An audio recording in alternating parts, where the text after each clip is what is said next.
Po kandidati, ai s'ka dashur. Ai ka sabotu fushatën, edhe këto e dim plot. Për vendimet cilat i falin 50 milion euro, nuk koordinona me grupin. Unë nina i turprum edhe sot, po du vetëm me majt me bo një sqarim për një ndryshim që e keni pas sot në Kuvendin Komunal.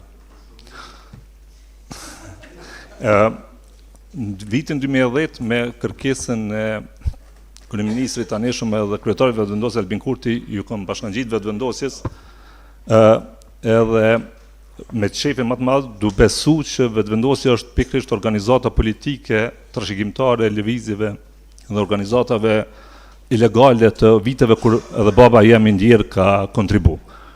Dhe prej asaj dite deri në vitin 2021 kam qenë pjesë e gjitha strukturave të vetëvendosjes, Këshilli i Përgjithshëm, Këshilli i Qendrës, kryesisë e QBS-a dhe mandatin e parë kryetari i Qendrës Prishtinës, ku për lumturinë teme më të madhe dhe suksesin teme më të madh politik, vetëvendosje përkundër që kërkush se ka prit atëherë i ka fituar zgjedhjet në komunën Prishtinës për kryetar komune. Kjo sigurisht ka ndodhur për shkak të punës madhe, edhe për shkak të mira aktivistëve që sinqerisht në udhëheqje sinqert, me kontribut sinqert e ka mundsuar ato. Kjo ka vazhdu për vitet tona, ku në vitin 2017 besoj që gjithë e dini që ka ndodhur një krizë e madhe në vetëvendosje, ku ju kanë largu 13 deputet, dikun 40 asamblesë krye Kosovën. Dhe ne kom pa tepër të rëndësishme që në zgjedhjet e brendshme të atij mandati të jem antar kryesie me qëllimin e vetëm që të ruhet një kohezion mes strukturave të vitit 2010-2011, cilat padrejtësisht vendim që unë pata kundërshtu në Këshillin e Përgjithshëm, u patën shkarku dhe u patën rizgjedh struktura të reja. Unë menoj që një subjekt politik diçka tillë nuk vepron, nuk do të me vepru, por gjithsesi ajo ka qenë dhe efektin e dim që ka pas efekt negativ për vetëvendosjen. Vitin 2017 kryetari i Qendrës Prishtinës zgjedhet Arben Vitia dhe prej ditës parë kom pas ankesën e punën e menaxhimit në qendrës. Mënyrën se si është punu ose se si s'është punu në fakt, edhe mënyrën se si janë kriju një marrë vendime, është tentu më bo puna e kështu me radhë. Për 4 vite, as edhe një proces verbal, as edhe një mbledhje, nuk ekziston Qendra e Prishtinës.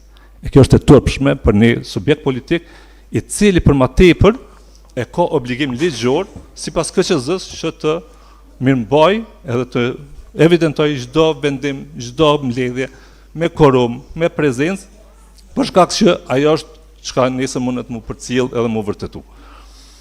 Këtu e pas që, si po shkon ajo, jo me imponu si asnjëherë më parë, në fushatën vitit 2021 që vendosim me dalë mirë në Qendrën e Prishtinës, në Prishtinë. Si për kandidatin për kryetar, si për asamble. Për ju befasin time, po për shkojnë base po, me të vendosi ka humbë zgjedhjet. 2017-2021 se kemi as edhe një asamblesë më shumë, do jemi stagnim, ndërsa garën për kryetar e humbim turpsisht. Unë jam më thonë Arben Viti që na kemi humbë, s'ka fitu LDK-ja, s'ka fitu për parim Rama, me këndash vetëvendosje, s'kish pash kush që mund. Po kandidati, ai s'ka dash, ai ka sabotu fushatën, edhe këto e dim plot. Edhe kjo është e shkruar në raportin tim për fushatën si pjesë e shtabit në pjesën në gjysmën e dytë të tij, se s'kam qenë prej fillimit.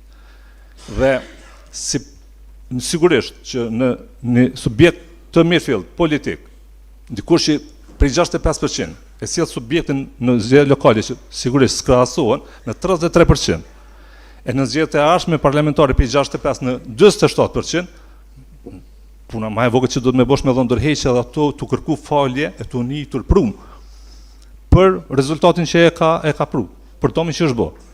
Dhe Arben Vitia s'ka dhënë ndërheqje, është rizgjedh prapë. Për mu ka qenë sinjali që unë nuk mundem me qenë pjesë e Qendrës Prishtinës, e strukturave të Qendrës së Prishtinës, vetëvendosjes në Prishtinë, në një udhëheqje të tillë. Dhe zgjedhjet e brendshme 2021, unë i kam bojkotu si mesazh që në këtë udhëheqje ai ka fitu, është krejt në rregull ai çështje, shumica e aktivistëve kanë votu dhe unë kam thënë në rregull, suksese vazhdo, po unë s'mund të jem pjesë. Dhe kjo ka ardhur duke përkeqësu si gjendje. Keq menaxhimi s'është bërë prej keq menaxhim, por është bërë në keq përdorim pozitës. Është ndru në ato që në Qendrën e Prishtinës, grupin e asamblesëve, përkundër që me statutit takon vendimarrja e plot edhe e vetme për çdo vendim që të vinë me mesazh pak para se më votu për kundër. Thuti që 17 vjet aty s'di me mendu, po veç njëri. Dhe kjo është kritiku për shumë asamblezëve aty, për shumë kolegëve që kam pas. Dhe kjo s'ka ndryshu. E vendimi më i turpshëm i cili ka bërë thyrjen, nuk është ajo që Badovci. Badovci ka qenë simptoma. Badovci ka qenë simptoma. Për shkak që na jemi manipulu, ku vetë kolegja Nora ka thonë që ky vendim është për prokurori. Edhe më pajtone që për prokurori. Edhe unë edhe diti këmë thonë e drejtoresë që me mu ky vendim s'kalon. Po më kom qëndru në mashtrimin e Gzim Sfeqes që këto e ka marrë, ky qëndrim është i kryesi qëndro dhe Albin Kurtit. Dhe ato që e keni dëgjuar. Dhe kjo e ka bërë thyrjen e madhe. Dhe sidomos e çka për mua është më interesante është Rrigiz nga si te e ke bëhat për turpi. Vazhdo tash, zoti Laj. Zoti Laj. Zoti Laj, hajde vazhdo me 1 minutë edhe kry. Edhe pamundësimi çdo herë, qoftë edhe kundërleshëm me procedurën që në KPF me hjek për randiditës pikën për diskutimin e PZK-s e ka pruar thyrje. Unë kom thonë, nëse vendosja është kundër debatimit, jo votimit, kundër debatit, atëherë këtu fshihet diçka e madhe. Dhe kjo ka pruar në ato që mu mëlqu sulmi edhe me orë puna që unë para dikon 10 ditësh me pranu një vendim prej Komisionit Disiplinor të vendos që përjashtohem me arsyetimin se Berat Lau nuk është koordinu me grupin. Për vendimit cilat i falin 50 milion euro, nuk koordinona me grupin. Unë nina i tërprum edhe sot, që kom najt aty, edhe unë pajtona me Tynur, është për prokurori, e Giza do të me shku me dhëmë përgjegjësia atje. E për PZK-n, besoj që keni me pa dhe në fund mandatit sekret që ako me dalë.